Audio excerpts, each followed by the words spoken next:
Comrades and friends, good day to you all. This is Global Weekly News, serial number 14. The first we go to Iran. Women uprising in Iran. Masa Amini, 22-year-old woman of Charkes town of Iran, went to the capital city, Tehran, along with her parents on 13 September. Masa Amini was arrested by morality police, monitoring whether women wear hijab rightly as per the law. According to the police, Masa Amini was not wearing hijab properly. It is alleged that police tortured her. Masa Amini was in coma stage for 3 days. On 16th September, Masa Amini died. Police said that Masa died due to ill health, but her parents said their daughter was very healthy. An inquiry has been ordered onto the death of Masa Amini. The death of Masa Amini has created big turmoil all over Iran. Iranian women say that they are very much tired of the rulers following gender inequality. From the girl, when she is 7 years old, she cannot go to school without complete covering of her hair on the head by wearing hijab, and women cannot attend duty without hijab. Many people died due to government repression. Only in Taliban ruled Afghanistan, women are compelled to wear hijab. Fundamentalist laws are implemented in Afghanistan. But even in Saudi Arabia and some other Islamic countries, there are relaxations over controls over women. But in Iran, hijab wearing is mandatory, statutory. Both men and women are jointly protesting this in Iran. Second item we go to Colombia. In the United Nations held its 77th General Assembly meeting recently in New York.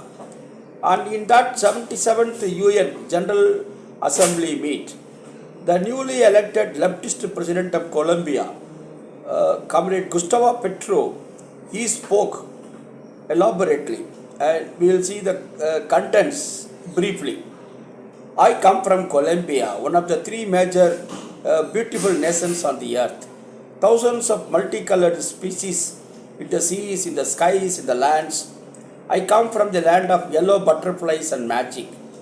My country is beautiful because it has the Amazon jungle, the Chacovar jungle, the waters, the Andes mountains ranges, and the oceans. The forests emanate oxygen. Atmospheric carbon dioxide is absorbed. The cocoa plant is one of the most persecuted on earth. The jungle that tries to save us is at the same time destroyed. To destroy the cocoa plant, they spray poisons, glyphosate in mass.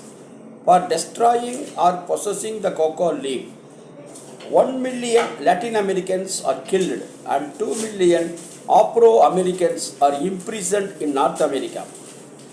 Cocoa and the peasants who grow it, because they have nothing else to grow, are demonized.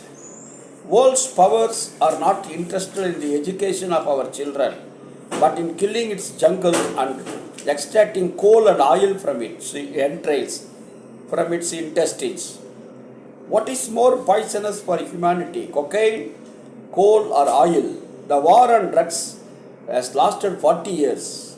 If we do not correct the course and it continues for another 40 years, the US will see 2.8 million young people die of overdose from fentanyl, which is not produced in Latin America. To reduce drug consumption, we do not need wars. For this, we need all of us to build a better society, a more caring society, more affectionately, where the intensity of life saves from addictions and new slavery. The scientists say that the end of human species was near, that its time is no longer of millennia, 1,000 years, not even of centuries. It is very near when it was necessary to move away from coal and oil as soon as possible. They invented war after war after war. They invaded Ukraine, but also Iraq, Libya, and Syria. They invaded in the name of oil and gas. They discovered in the 21st century the worst of their addictions, addiction to money and oil. If you observe that the peoples are filling up with hunger and thirst and migrating by the millions towards the north, then you enclose them, build walls, deploy machine guns, shoot at them. You expel them as if they were not human beings. You reproduce 5 times the mentality of those who politically created the gas chambers and the concentration camps. You reproduce on a planetary scale 1933 of Hitler. You do business with the medicines and turn vaccines into commodities. What is the use of war if what we need is to save the human species? What is the use of NATO and empire if what is coming is the end of intelligence? The climatic disaster will kill hundreds of millions of people, and listen well, it is not produced by the planet. The climate disaster is very much produced by the capital. Please end the war on drugs and allow our people to live in peace. If you do not have the capacity to finance the fund for the revitalization of the forest, if it weighs more to allocate money to weapons than to life, then reduce the foreign debt of Latin American countries. From Latin America, we call on Ukraine and Russia to make peace. Only in peace can we save life in this land of ours. There is no total place without social, economic, and environmental justice. So, if you need a total peace, that is not possible without social, economic, and environmental justice. We are also at war with the planet. Without peace with the planet, there will be no peace among nations. Without social justice, there is no social peace. The third, we go to Zambia, which is in very much in debt crisis. IMF, International Monetary Fund, has approved new restructuring loan of $1.3 billion, that is 130 crore dollars, to Zambia to its recovery plan. This loan is accompanied with crude austerity measures. Total debt of Zambia at the end of 2021 is $17.3 billion. 60% of Zambia's people live in poverty. IMF says that will reform the regressive, wasteful subsidies. It forces Zambia to reduce public investments which are especially inefficient. These are typical vintage IMF conditions of austerity, which effectively means slowing down government expenditure in quite a drastic way, the brunt of which falls on the poor, on women, and the youth, stated Dr. Grieve Chelva, the Director of Research at the Institute of Race, Power, and Political Economy at the New School in New York, USA, in an interview with the People's Dispatch. Due to IMF conditions, complete removal of fuel subsidies are set to take place by the end of September. Import duties will be reintroduced. Subsidy removal will lead to a rise in electricity tariffs. According to data from the World Bank, only 44.5% of Zambia's population had access to electricity in 2020. The figure for rural areas was only 14%. Agricultural subsidies will only be 1% of GDP by 2025. According to Chelva, 1 million small peasants cultivating maize will be affected by reduction in subsidies. IMF insists on imposing value-added tax on more consumer goods. Only the ultra-poor will get some government concessions. Major concessions are given to corporate mine owners. After COVID-19, Zambia's total debts increased to 118% of its GDP. The government got loans from a private lending company, BlackRock, and with a higher interest rates. Government of Sri Lanka had signed 16 IMF deals. Unable to recover from the present economic crisis, Sri Lanka is again seeking another IMF loan to come to its rescue from debt crisis. Sri Lanka is trying to get a new IMF loan of $2.9 billion. IMF insists on reduction of various subsidies, as in the case of Zambia. It also compels both the countries to privatize even the profit-earning public sector enterprises. Fourth item, we go to hurricane in Puerto Rico. Puerto Rico is a group of islands in the Caribbean Sea. 3.2 million people live there. It is a U.S. territory. U.S. federal laws are applicable and they are recognized as U.S. citizens. But the people of Puerto Rico cannot take part in the presidential elections, and they are not represented in the United States Congress. The hurricane Vienna hit Puerto Rico on 18 September and caused heavy damages. Electricity was disconnected. Only 37% of people could get back their electricity after a few days. In 2017, Hurricane Maria hit Puerto Rico and destroyed its power grid. More than 3,000 people of Puerto Rico died due to the Hurricane Maria. Due to Hurricane Piano, highways were totally damaged and connectivity to rural areas is very poor. 1.3 million people lost electricity connection, water supply connection, 830,000 people lost. Canada American electrical company Luma Energy will take many days to restore electricity. People are protesting against this private company during the recent months. Banana plantation and coffee trees were damaged due to power disruptions in the hospitals, patients in ICC units, and life-saving equipments. Their lives cannot be saved. Puerto Rico is affected too often by tropical storms. Puerto Rico is forced to implement austerity policies dictated by USA. Puerto Rico is facing debt crisis.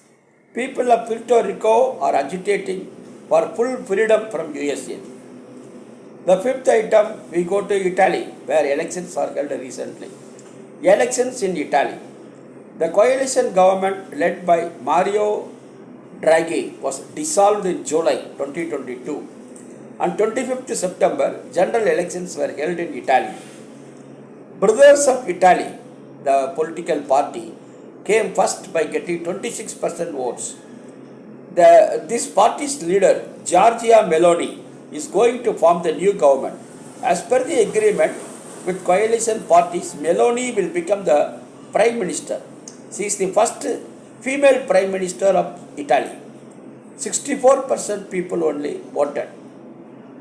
Last time her party got only 4% votes, Brothers of Italy, and they did not align with the Draghi government. They remained independent. Observers commented that the results shifted the geopolitics of the European Union, following far-right gains in France, Spain, and Sweden. It was also noted that the election outcome would mark Italy's far-right-led government and the country's the most right-wing government ever since 1945. The Brothers of Italy party has neo-fascist roots. Meloni-led rightist government will fight against Islamic violence, will fight against migrants, will fight against the refugees, and will also fight against LGBT people's rights, lesbian, gay, bisexual, and transgender people's rights. In the 400 member of Chambers of Deputies, Meloni's coalition got 238 seats and the leftists got 78 seats. In 200 member Senate, Meloni's coalition got 112 seats, the leftists got only 40 seats. Sixth, we go to elections in Brazil. On 2nd October, general elections will take place in Brazil, the largest country in Latin America. For the post of president, the main contest will be between the incumbent president Jair Bolsonaro and the Workers' Party leader Lula da Silva. Opinion polls recently conducted predict victory for Lula da Silva in the first round of elections itself. He may get 52% of the valid votes polled. Seventh, strategic ambiguous policy of United States of America. In 1978 itself, United States recognized China as one China, People's Republic of China. People's Republic of China is trying to unite Taiwan with the mainland China in a peaceful way, as it has already done in the case of Macau and Hong Kong. Now Joe Biden says if Taiwan is attacked by the Chinese, US will defend Taiwan and send its military troops to Taiwan. This is strategic ambiguous policy of USA. USA is not a signatory of international treaty that governs the laws of the seas.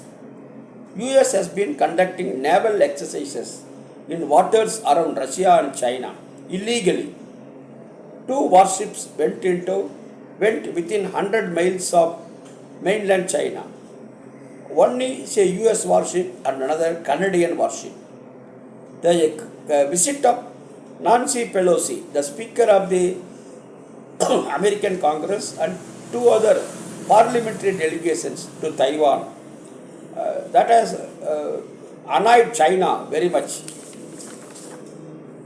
The last, we got an important item. Family Code, the first of its kind in the world, passed in Cuba.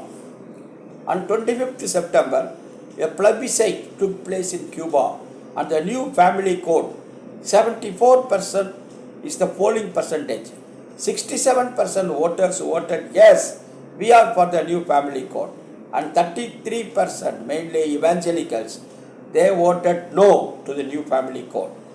New family code thus passed will be a code all inclusive, progressive and revolutionary as per the experts' opinions. The new family code of Cuba will recognize the rights of surrogate mothers, that is, the mothers who rent themselves for being mothers, for carrying the sperms of others, surrogate mothers, domestic workers of women, and grandparents, children's rights, and LGBT people. The code legalizes the adoption of children by unisex married people. Thank you, comrades, for listening. We will see you next week. Lal Salam. Thank you.